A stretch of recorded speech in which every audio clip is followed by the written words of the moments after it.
Hello বন্ধুরা, কেমন আছো সবাই? আজকে এক্সপ্লেন করব কোরিয়ান নতুন web series genie make a wish. এটি একটি south Korean fantasy romantic comedy series যা ৩ অক্টোবর নেটফ্লিক্সে মুক্তি পেয়েছে। সিরিজটি লিখেছেন কিম ইউন সুক এবং পরিচালনা করেছেন আনগিল হো।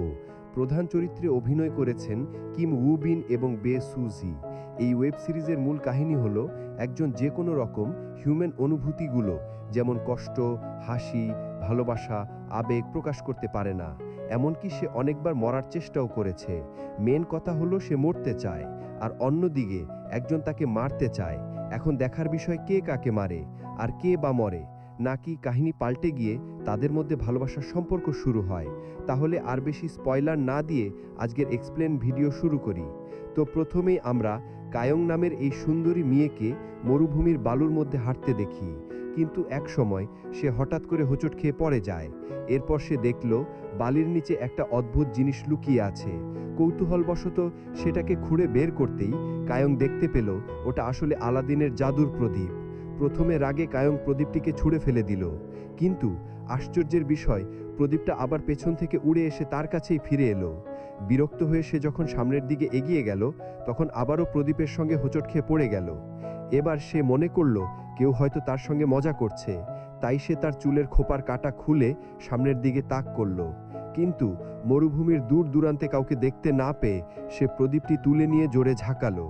সঙ্গে সঙ্গে ভেতর থেকে এক অদ্ভুত শব্দ ভেসে এলো, আর মুহূর্তের মধ্যে সে সময়ের স্রোত বেয়ে চলে গেল শত শত বছর পেছনে। ঠিক তখনই জাদুর প্রদীপ জ্বলে উঠল। মরুভূমিতে হঠাৎ শুরু হলো ভয়ঙ্কর বালি ঝড়। বালির আড়াল সরে যেতেই এক পুরুষ কায়ংয়ের সামনে এসে দাঁড়ালো। সে আর কেউ নয়, সে ছিল ওই প্রদীপের জিনি। ওই জিনির নাম ছিল ইবলিস। তো কায়ং হঠাৎ করে জিনিকে সামনে দেখে জিনির দিকে তার চুলের কাটা তাক করে। কায়ং জিনির লম্বা চুল দেখে অবাক হয়ে তাকে জিজ্ঞেস করে সে কে আর কেন তার পিছনে পিছনে আসছে। তখন জিনি হঠাৎ কায়ংয়ের পেছনে এসে তার চুলের গন্ধ শুকে বুঝতে পারে যে এই মেয়েই তাকে হাজার হাজার বছর ধরে প্রদীপে বন্দি করে রেখেছে। এরপর জিনি কায়ংকে বলে সে ৯৮৩ বছর ধরে ওই প্রদীপে বন্দি হয়ে আছে, কিন্তু জিনি তার লম্বা চুলের কারণে বারবার পড়ে যাচ্ছিল। আসলে প্রদীপ থেকে বের হয়ে জিনি কিছুটা দুর্বল হয়ে পড়েছিল, তাই সে নিজেকে ঠিকমতো সামলাতে পারছিল না। এদিকে লম্বা চুলওয়ালা জিনির এমন অদ্ভুত কথা শুনে কায়ং বিরক্ত মুখে প্রদীপটিকে মাটিতে ছুঁড়ে ফেলে হোটেলের দিকে চলে গেল। কিন্তু জিনি হাল ছাড়ল না। সে প্রদীপ তুলে নিয়ে কায়ংকে অনুসরণ করে তার পিছু নিল। এরপর কায়ং যখন হোটেলে ফিরে এলো, তখন এক ভয়ঙ্কর দৃশ্য তার সামনে ধরা দিল। পুরো ঘর ভর্তি চুল আর সোফায় নিশ্চিন্ত ভঙ্গিতে বসে আছে জিনি। কায়ং জিনিকে জিজ্ঞেস করে সে ভেতরে ঢুকলো কিভাবে। উত্তরে জিনি বলে সে আগেই তাকে বলেছে সে একজন জিনি যে হাজার বছর ধরে প্রদীপে বন্দী ছিল। কায়ং জিনির এইসব অদ্ভুত কথা একদমই শুনতে চাইছিল না, কারণ তার সাইকোলজিক্যাল ইস্যু রয়েছে। সে কোনো হিউম্যান অনুভূতিগুলো অনুভব করতে পারে না, মানে ভালোবাসা, কান্না, দুঃখ কিছুই তার অনুভব হয় না। এমনকি সে অনেকবার আত্মহত্যা করার চেষ্টা করছে। অন্যদিকে জিনি তো কায়ংয়ের মানসিক অবস্থা সম্পর্কে মোটেও কিছু জানতো না, তাই সে নিজের অদ্ভুত গল্প কায়ংকে পুরনো স্মৃতি মনে করানোর জন্য বলেই যাচ্ছে। তবে কায়ংয়ের তার আগের জীবনের কোনো স্মৃতি মনে ছিল না। জিনের সাথে আগে কি ঘটেছিল তাও তার মনে পড়ছিল না। যিনি কায়ংকে পুরনো স্মৃতি মনে করানোর জন্য বলে আমরা বহুদিনের পরিচিত, আমার চুলই তার প্রমাণ। দেখো, আমি টানা ৯৮৩ বছর ধরে একবারও চুল কাটিনি। জিনির এই কথা শুনে কায়ং হঠাৎ বলে তাহলে তোমার দাড়ি কেন বাড়ল না? জিনি কায়ংয়ের অদ্ভুত কথা শুনে অবাক হয়ে যায়। এরপর সে বিষয় পরিবর্তন করে কায়ংকে সাহায্য করতে চাইল, কিন্তু কায়ং তার কোনো কথা না শুনে চলে গেল। এরপর আমাদের দেখানো হয় জিনির নাম ছিল ইবলিস। সে যখন জাদুর প্রদীপে বন্দী হয়েছিল, তখন তার ভেতরে প্রচণ্ড রাগ জমেছিল। সে কসম খেয়েছিল যে যেই নারী তাকে বন্দী করেছিল তাকে টুকরো টুকরো করে ফেলবে, কিন্তু প্রদীপের ভেতর বন্দী থাকার কারণে সে তার নিজের পোষা প্রাণী সাইদকে ডেকে পাঠালো। সাইদ ছিল এক কালো প্যান্থার যে মানব জগতে এসে মানুষের রূপ নিতে পারত। ইবলিস তাকে আদেশ দিল ওই মহিলার পুনর্জন্ম হয়েছে কিনা তা খুঁজে বের করতে। এভাবেই শুরু হলো দীর্ঘ অনুসন্ধান। কয়েকশো বছরের পর বছর কেটে গেল। সাইদ মানুষের ভিড়ে খুঁজতে লাগলো তার মালিকের প্রতিশোধ নেওয়ার সুযোগ। এদিকে প্রদীপের মধ্যে জিনির ৬০০ বছর কেটে যায়। এই দীর্ঘ সময়ে জাদুর প্রদীপের ভেতরের অংশের দেওয়ালগুলিও ধীরে ধীরে ভেঙে পড়তে শুরু করে। কিন্তু এত বছরেও ইবলিসের রাগ এক বিন্দুও কমেনি। সে মুক্তি চায় এই বন্দি জীবন থেকে। যাতে সে স্বর্গ আর নরকের মধ্যে সহজেই যাতায়াত করতে পারে, আর অন্যদিকে যে তাকে প্রদীপে বন্দী করে রেখেছে তার উপর প্রতিশোধ নিতে চায়। এদিকে প্রদীপের উপর খোদাই করা পাথরের শিলমোহর যেন তার মধ্যে দমিয়ে রাখার রাগের সাক্ষী হয়ে দাঁড়িয়েছিল। সাঈদ সবসময় তার প্রভু ইবলিসকে বাইরের পৃথিবীর খবর জানাতো, যাতে সে প্রদীপ থেকে বেরিয়ে আসার ইচ্ছায় অস্থির না হয়ে পড়ে। নতুন নতুন আবিষ্কার, পরিবর্তন সবকিছু সে শুনত সাঈদের মুখ থেকে। একদিন বলদ সাঈদ জিনিকে বলল, সবচেয়ে মজার খবর, মানুষ নাকি এক অদ্ভুত জিনিস বানিয়েছে যার নাম গাড়ি। সে তো অনেক মানুষের রূপ নিয়েছে, কিন্তু একদিন সে এক বাবার রূপ নিয়ে ঘোরাঘুরি করছিল। আর মজার বিষয় হলো, সে ওই রূপে যার বাড়িতেই যেত তারা সবসময় তাকে প্রচুর ভাত খেতে দিত, কিন্তু কেন দিত সেটা বলদ সাঈদ বুঝতে পারত না। এদিকে জিনি ইবলিস একদিন কায়ংকে বলছিল, আমি সত্যি চাইতাম যাতে তুমি আবার জন্ম নাও, আর যখন তোমার অনেক আত্মীয় স্বজন আর বন্ধু হবে তখন আমি সবাইকে মেরে ফেলে দিব, যাতে তুমি একা থেকে নরকের মতো কষ্ট পেয়ে মারা যাও। কিন্তু কায়ং ততক্ষণে জিনির কথা শুনতে শুনতে ঘুমিয়ে পড়েছিল।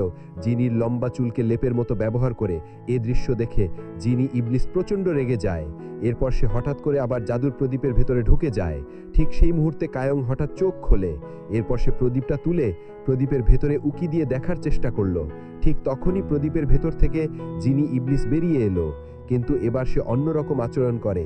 সে কায়ংকে বারবার নিজের প্রভু মানতে থাকে। এরপর জিনি ইবলিস আবার নিজের গল্প বলতে শুরু করে। তার 900 বছর বয়সে সে ঈশ্বরের কাছে বারবার একটা জিনিসই চাইতো, যদি কখনো কোনো ব্যক্তি তাকে মুক্তি করে তাহলে তখন সে তার 3টি ইচ্ছা পূরণ করবে, যাতে সেই এই বন্দি জীবন থেকে চিরদিনের জন্য মুক্তি পেতে পারে। অবশেষে জিনি ইবলিসের প্রার্থনার উত্তর মিলল। 100 বছর পর তার নতুন প্রভু আবার তাকে প্রদীপ থেকে মুক্তি করল। তবে অবাক করা বিষয়, সে আর কেউ নয়, কায়ং, যে তাকে বহু বছর আগে প্রদীপটা বন্দী করে রেখেছিল। তাই এখন জিনি ইবলিসের একটাই লক্ষ্য, যেভাবেই হোক কায়ংয়ের 3টি ইচ্ছা পূরণ করে কায়ংকে ধ্বংস করার জন্য তাকে অতল গহ্বরে ঠেলে দেওয়া।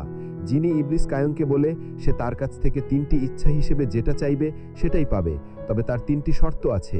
1, সে ভবিষ্যতে যেতে পারবে না। 2, মৃত মানুষকে ফিরে আনা যাবে না। আর শেষ শর্ত, এই 2টির বাইরে বাকি সে যা চাইবে সব পাবে। কিন্তু কায়ং তো জিনির এইসব অদ্ভুত কথা বিশ্বাস করছিল না, যে সে যা চাইবে তাই পাবে। একসময় রাস্তার ধারে দাঁড়িয়ে তারা কথা বলছিল।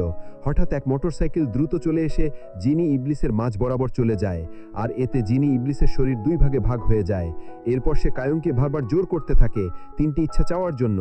সে সবসময় তার চারপাশে ঘুরে ঘুরে তাকে বলতে থাকে ইচ্ছা চাওয়ার জন্য, কিন্তু কায়ংয়ের তো সাইকোলজিক্যাল ইস্যু রয়েছে। সে দুঃখ, কষ্ট, আবেগ, ভালোবাসা কিছুই অনুভব করতে পারে না। কায়ং বাজারে শপিং করার সময়ও জিনি তাকে বারবার 3টি ইচ্ছা চাইতে বলছিল। এদিকে কয়েকজন গ্রুপ ট্যুরের মেয়ে সেখানে শপিং করছিল। তারা কায়ংকে একালকা কথা বলতে দেখে জিজ্ঞেস করে সে কার সাথে কথা বলছে। তখন কায়ং বলে সে এক জিনির সঙ্গে কথা বলছে, কাল থেকেই সে জিনি তার সাথে আছে। কিন্তু আসল সমস্যা হলো, কায়ং ছাড়া অন্য কেউ জিনি ইবলিসকে দেখতে পাচ্ছিল না। সবাই ভাবলো কায়ং হয়তো অসুস্থ, মানসিকভাবে ভেঙে পড়েছে।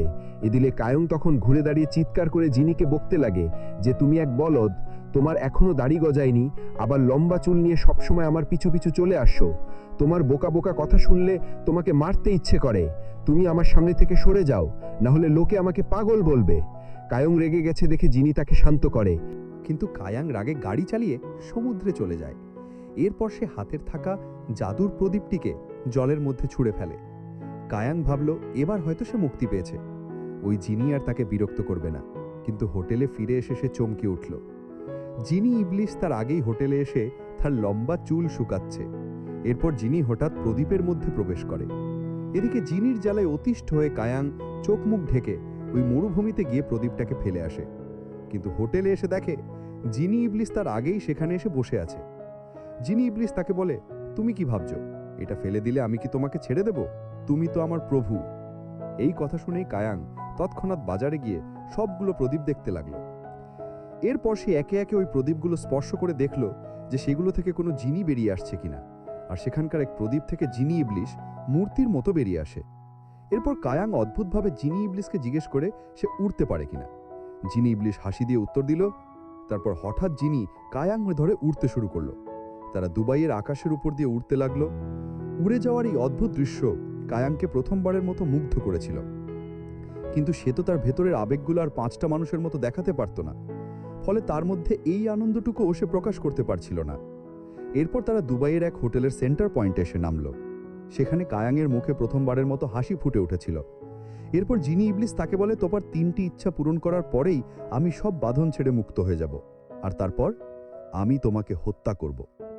ইবলিসের মুখ থেকে এই কথা শুনে কায়াংয়ের মধ্যে মৃত্যুর কোনো ভয় ছিল না।